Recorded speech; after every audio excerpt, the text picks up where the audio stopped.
All right. Hello and welcome back to your 14-day extreme time makeover. My name is Taylor Garrett and I am your host. Now, today we are going to show you how to get an hour back every day. We all have 24 hours in a day, and a lot of us deal with these 24 hours very differently. So, today we have the perfect expert to talk to us about this. In fact, he's actually got a book out about how to get about an hour back every day. So let me just introduce him and then I'll bring him on. So with us here today, we have Les Watson, also known as the Time Lord. Les Watson's passion for and experience in self-management and productivity comes from over 30 years of experience as a trainer, a speaker, a facilitator, and a coach in self-management, motivation, and communication. So he is the author, as I said, of Get an Hour Back Every Day and facilitates the acclaimed Creating Success program. So welcome, Les. I want to just thank you for jumping on here and having this amazing conversation to share with the world. Thanks for joining us. That's great, Taylor. It's great to be here. I'm really looking forward to this conversation. Yeah, and so this is going to be pretty juicy because we're going to talk about things like how do we deal with email anxiety and paperwork and like how do we actually get an hour back every day. But before we talk about that, I just want to ask you, you're all the way in Australia right now. And so you're on the other side of the world for whoever might be watching this. And I'm curious, what brought you to do the work you're doing with time leadership, to become the Time Lord, basically? A friend of mine invited me for a personal development seminar, and after I did the first one, which was 6 days long, there was a time management session. One of the leaders of time management in the world, David Allen, ran that one, and that session changed my life. I went from being drifting Dennis through to someone that was organized and had goals and was ticking things off a list, and I had calendars and I was just making stuff happen. So that seminar, that impact, I went, I'd love to be able to have that impact on other people's lives. So I started my own. After leaving, I got a job with that organization and did that for over 10 years company, and did a lot of work in major corporates in Australia, from the top end of town all the way down to the bottom and anywhere in between. And it was a thing of everyone has to interact with time. Everyone is either good with time or bad with time. And the excuse, how many people have ever said, oh, I didn't have time, or sorry, I was late? So those sorts of things. And I'm stepping into the gap to go, I can help you get back an hour. So you don't have to have those excuses. So you can actually be front footed. You can actually lead your life and create what you want. That's good. So going on that, we all have time, right? That's something that we're all dealing with, a common denominator that connects all of us. And I'm curious, what do most people not know about leading their time? Great question. And I would put it down to two things, and they're just two simple words. One is leadership, and the other one is discipline. Mm. So leadership is not passing the buck. Leadership is going, if it's to be, it's up to me. And in doing so, if I am to interact with other people and manage my time, I need to manage it. I need to lead it. I can't be on the back end of it. I can't say, oh, I forgot, or oh, I'm sorry, I'm late. I need to be front footed and set up things like systems and procedures and routines and habits that enable myself and others to be front footed with their time, their productivity, and create the lifestyle that they want. The other one is discipline. And discipline is that thing of knowing what to do, but doing it on a regular basis. And some people say, oh, but I'm not disciplined. I go, wait a minute. Did you or did you not get out of bed this morning? Yes, there's a discipline, because some people don't. Did you brush your teeth? Yes. Well, there's another discipline. Did you put your clothes on? Because some people don't. There's another. So you do have discipline. Are you putting it into a framework of time and creation of tasks and things that you want to get done to achieve the goals that you want to achieve? Okay, so it's really about looking at what are we already doing? That is a discipline that maybe we haven't given enough attention to, and then we can build off of that. right? From going into a place where I don't have discipline, oh, I'm a mess. That really is a hard place to start leading your time when we're on Yep. that spectrum of thinking. And it's really Yep. about looking at what am I creating already and how do I make that work for me better? Yeah. And the big thing out of the seminars that I did, and this was back decades ago, let's not talk about that. It's just a while ago. Um, it was an awareness. So, number one, are you aware of what works in your life and can you do more of that? Become aware of what's not working in your life and do less of that. And then the flip side of all of that is what's available? What don't you know that might other people might know that you can put into your life to create different things that you've no idea about? And that's why we have books and seminars and coaches and mentors that can teach us and train us and guide us in those areas that we know not at the moment, those things that we know not. So it's like, oh, wow, okay, yep. I Yeah. never even knew that. And a lot of people that I come across say, oh, that's amazing. And I go, okay. And I've been doing it for years, and people around me have been doing it, and yet there are still people that don't know it. And that's not to put other people down, but I've been doing this for a long time. So often I need to stop and go, the basics are the basics, but they're also very relevant for a lot of people, even though they're just basic.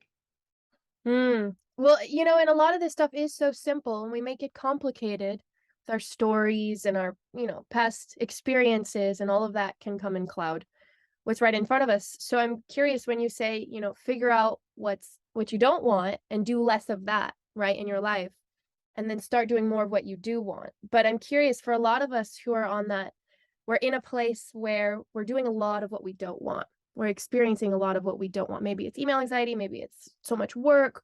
A lot of this can feel like a responsibility, like we have to do it. What would you say to that? How do we do less of those things that make us feel not so good when we feel like we have to do them? That's great. And I'll get to your point about email in a moment because I did pick that up. So let's go to email in a moment. But the first thing is procrastination. A lot of us procrastinate, and it's like putting stuff off for fear of, or I don't want to. That's like, okay, how's that working for you? And in putting stuff off, we end up with a backload of things that we end up just forgetting, or it becomes a mountain and we run from it. We have guilt around it, or we have resentment about it, those sorts of things. So, are there instances where rather than put stuff off, you can just do? So, if it's in alignment with your goals and your visions and it's ethically possible to do, just do it. Now, there's a particular lady that ran this particular thing about procrastination to the nth degree, and she saw a television program as an ad, and it had a NASA space rocket, 5, 4, 3, 2, 1, and the space rocket launched. And she went, "Oh, it can't be that simple. I could come in the morning. I could actually say 5, 4, 3, 2, 1 and launch out of bed because up until then she was sleeping in and missing the kids' breakfast and missing them taken to school and that sort of thing. So her life was a mess. So for her to make that adjustment, she went, I'm going to try that in the morning. So in the morning, the alarm went off, and rather than hit the snooze button, she went 5, 4, 3, 2, 1 and launched herself out of bed. She went, what? It can't be that easy. And it became a linchpin for her where she did it the next day and the next day and the next day. And now she's on the international speaking circuit about overcoming procrastination by just doing it, just having the thought of, is there something I'd like to do? I can do it. It's ethical and it's in alignment with my goals. Then just do it. So many times we get stuck in the fear of, well, I can't go up to that person, or I couldn't take that step, or I couldn't apply for that job, or I couldn't send that email. And rather than that, it's like, well, hold on, T, that's an internal. What if that internal was wrong? What if you could? And why don't you? So if it's ethically okay in line with your goals and you can do it, why don't you just do it? That's good. And I love that 5, 4, 3, 2, 1. You can use that. I know there's a famous speaker, I think Mel Robbins or There you something go. like That's her. Mel. yeah, the 5 seconds. Yeah, get up and just go. Yep. And it is so easy when we let it be easy for ourselves. So I love it. So I want to jump to the email anxiety and give some space for this because a lot of us when we're fighting with our time and our 24 hours in a day, a big source of a lot of we've got resistance around is our email anxiety. We've got 2,000 unopened, some more, some less, right? And I'm curious, for those of us who have tons of paperwork on our desk and email anxiety that's just coming in, as we speak, what can we do about that? We can do a huge amount. As I go into it, if you can allow the screen share, Of see, I'm get course. my teeth back in, my screen share, and I will share my screen and talk about it because it is a big thing for a lot of people. It's huge. Email started out being just something that we communicate with, and now it's a bugbear. It's a nightmare for a lot of people. So let's have a look. Share screen, Leslie. Here we go. There it is. Ooh, ooh.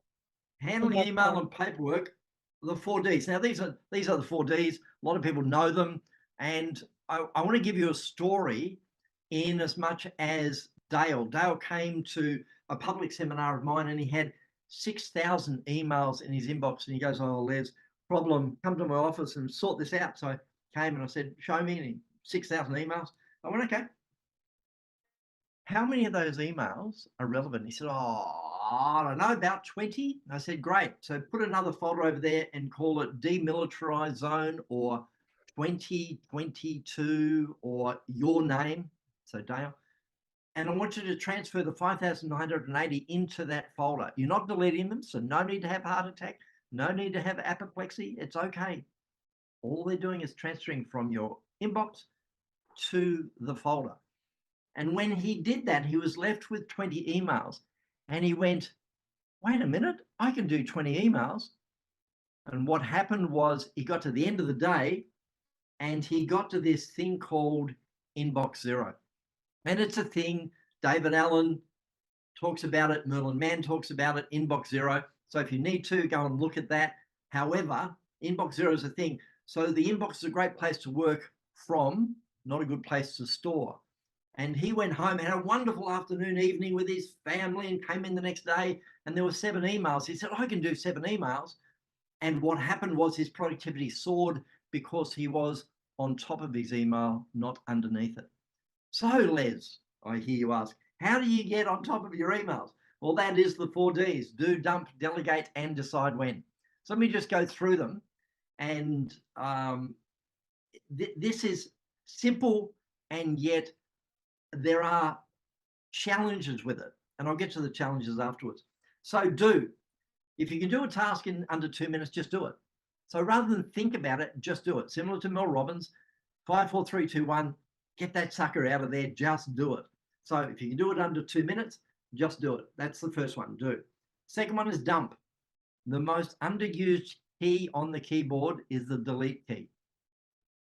People, people, I don't want to delete it because I don't want to lose it. That's okay, but take it out of your inbox. And if you need to keep it, archive it. Put it in that separate folder so that if you have 1 or 2 folders, you know where it is, as opposed to having 40 folders going, well, I've taken it out of my inbox and I don't know which of the 40 folders it's in. So I only have about 2 folders that I work with. So dumping it, called it's spam and getting rid of it, or dumping it into a box, a folder as an archive, but get it out of your inbox. Mm, Two, Les, yeah, really go. quick. What I love what you just said here is you said make it simple. Don't give yourself 40 different folders of things that are organized. Put it in an archive folder. Put it in I'm going back to this folder, and make it simple for yourself so that you can find it later. I just wanted to highlight that because we make it so complicated for ourselves sometimes. And so many people go, well, I won't be able to find it. When's the last time you searched for something? Did you find it? Yes. How quick was it? Pretty quick. Why? Because you go Control F, find this email or this subject or this word or this person, and all of the emails come up for that word, email, or person. It Yeah, is what it so is. good. It's really quick nowadays, but we get stuck in, oh, I will never be able to find it. Or you will. And I don't have a problem with mine, even if so I'm a mentor for a local Chamber of Commerce, Victorian, so the state Chamber of Commerce. And even with them, all I need to put in is mentor, and I get all my mentor or the person's name, and I get all of the emails for that person. So it is a thing. The search function is huge and it's fast. So there you go. Mm, so good. First one, do. Second one, dump. Third one, something that we wanted to talk about, which is delegation. And as an email comes in, can you delegate it? Is it yours? And if it's not yours, can you delegate it? In Australia, we handball it. Can we handball it to somebody? Can we pass it to somebody and delegate it nicely with clear outcomes and timeframes? Because rather than being Teflon Tim or Slippery Sally, oh, nothing ever sticks to them. It just comes in and goes straight out and comes in and goes, they never do any work. No, if you're going to delegate something, delegate it nicely. I was wondering, Taylor, could you perhaps perchance do this particular one to this degree by Friday at 5 o'clock? And you get to choose yes or no. And if you say yes, I then follow it up like it's in the email, but it's given very specifically and a time frame. So come Friday at 5 o'clock, I can check in and say, how's that thing? Because you said you were going to do it by 5 o'clock on Friday. So I've delegated it with clear outcomes and timeframes. There's a lot more I can say about that, but again, we only have a short amount of time, Tayller. So Laser. dump, delegate, and the third one or the fourth one is decide when. If you can't do it now and you would like to do it, then decide when you'd like to do it and diarize it. Put it in your diary. It's like, I can't do it now. It's going to take me about 15 minutes. I'll do it at 4:30, and I'm putting it in my calendar, in my scheduler as an appointment with myself. And normally there's a little bell that goes off to go, here's your appointment. So when it goes off, I don't ignore it because it's as important as an appointment with someone in an organization or outside or a friend. It's with yourself to get a task done that you said you were going to do. So do, dump, delegate, and decide when. If that action can't be done in under 2 minutes, decide when you're going to do it and diarize it. So those Mm. 4 Ds can also be done with paperwork. As a piece of paper comes across your desk, do, dump, delegate, and decide when. And there they are. It's all about better systems, faster execution, and more profit. As I say, making life easy. So there you go. That's my little piece on that. And I'm sure you've got questions, Taylor. Go. Okay, well, I just want to say that's an amazing framework for a lot of us who struggle with this, inbox that just keeps piling in, and really being able to create that system just fast and just do it. Stop overthinking. It's really 4 steps. So, and we could have an entire conversation about delegation, but actually, because a lot of us think nobody can do what I can do, or my colleagues, my peers around me aren't responsible, right? They just don't do the work to the same quality I do. I can't delegate it. What would you say to that? Number one, do you trust yourself? Because the levels which you trust yourself is the levels which you will trust others. Therefore, if you're not trusting others, you're not trusting yourself. And if you aren't trusting others, what can you do that will increase the level of trust and give them little bits so that trust is built? So you don't just give over the baby. You go, well, what have they done that established that trust? And can I give them part of the assignment so that they over time get trust, and therefore eventually I'll be able to give them swathes of work or projects or tasks and just give it to them because I trust them. Okay. So it's really a trust conversation when we're working with other people and not just using them as contractors or consultants, or this per employee, right? Or this person that can do it for me. It's really, how can I work together with them to build trust, to create a product, or to create whatever outcome that's really important to your work, to where you are right now. Yeah, we don't do it alone. We're actually not built to be alone, and we're not built in business to be alone. Entrepreneurs, whether you're in business as an entrepreneur, solopreneur, or in corporate, you take that and put that on one side and you go, my own life is not a matter of me being a hermit. It's me interacting with other people as an individual, as a human being. So therefore, it's about relationships. And I talked a lot about relationships and how to do relationships, how to do personal relationships better, how to communicate, Mm, and the keys to communication. So that again, a topic for another time, Taylor. definitely. Oh, yeah, you could go on forever about this. So I'm curious then. The topic of our conversation is how to get an hour back every day. And really quickly, because I want to ask you something next.